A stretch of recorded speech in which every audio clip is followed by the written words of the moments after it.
Dans cette vidéo, nous allons parler d'une transition écologique qui se fait à petits pas, celle de l'industrie de l'habillement qui se classe en deuxième position parmi les industries les plus polluantes au monde. Plusieurs raisons expliquent cette situation. Le coton est une plante tropicale, fragile, abondamment arrosée et dont la culture nécessite un recours massif à l'irrigation donc, mais aussi aux pesticides. Pour teindre les textiles, l'industrie textile utilise des produits chimiques. Il faut ensuite transporter les vêtements d'un continent à l'autre, ce qui provoque d'importants rejets de CO2 dans l'atmosphère. Ainsi, d'après l'ONG WWF, le secteur de la mode génère chaque année 1,7 milliard de tonnes de CO2. À cela s'ajoutent nos modes de consommation et la question du gaspillage vestimentaire. Un chiffre résume bien notre surconsommation de textiles. D'après la fondation Ellen MacArthur, ces 15 dernières années, la production de vêtements a doublé dans le monde alors que nous les portons 2 fois moins longtemps. Chaque seconde, l'équivalent d'un camion poubelle de textile est mis en décharge ou est brûlé.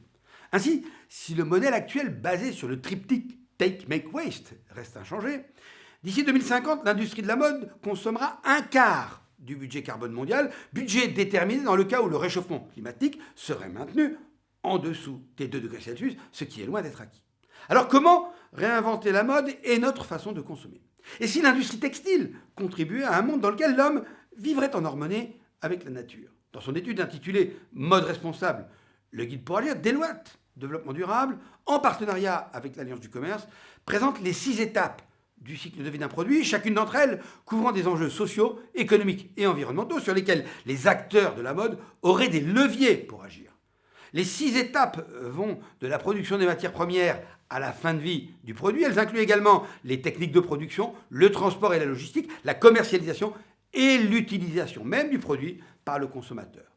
En parallèle, 7 grands enjeux ont été définis et sont mis en évidence à chaque sous-étape du cycle de vie.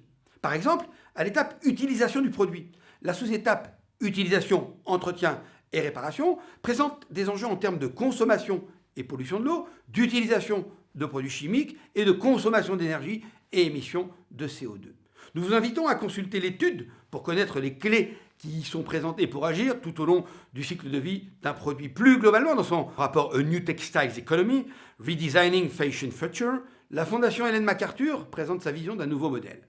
Celui-ci mettrait un terme aux tendances dévastatrices de l'industrie de la mode et ferait appel à la puissance créative du secteur pour développer une nouvelle économie du textile. Dans un tel système, les vêtements sont conçus pour durer plus longtemps et être portés davantage. De nouveaux modèles commerciaux permettent de louer, de revendre ou de recycler les vêtements plus facilement. Et enfin, aucune substance toxique ou polluante n'est émise lors de la production et de l'utilisation des vêtements. 2 éléments caractéristiques de ce modèle nous semblent particulièrement importants à mettre en évidence. Tout d'abord, la valeur d'un vêtement est capturée dans son intégralité pendant et après son utilisation, les vêtements étant utilisés beaucoup plus souvent jusqu'à leur fin de vie et leur recyclage en vêtements neufs permettant de saisir la valeur des matériaux qui les composent.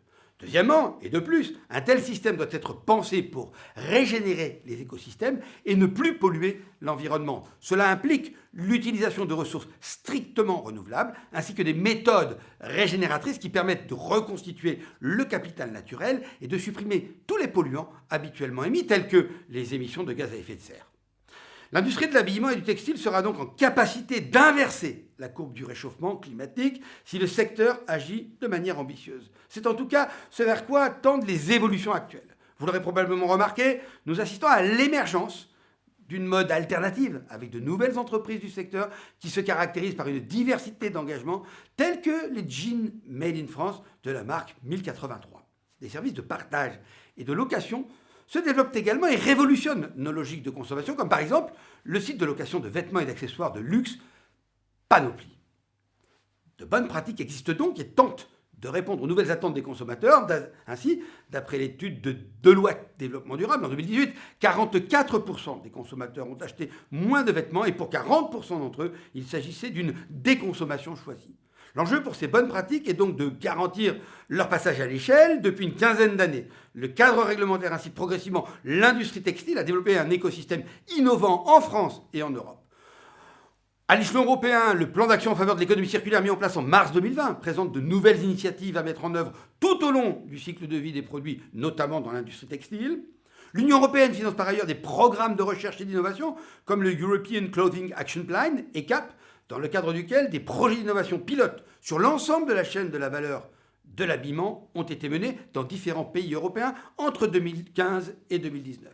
En France, le projet de loi sur l'économie circulaire affiche des objectifs ambitieux en matière d'éco-conception, de recyclage et de gestion de la fin de vie des produits mis sur le marché par les entreprises françaises.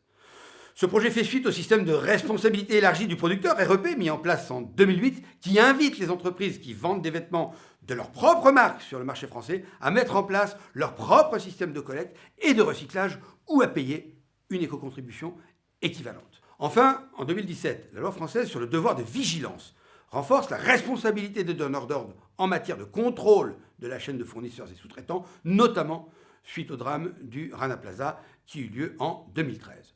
Vous trouverez plus d'informations sur le principe du devoir de vigilance dans notre vidéo explicative sur cette question.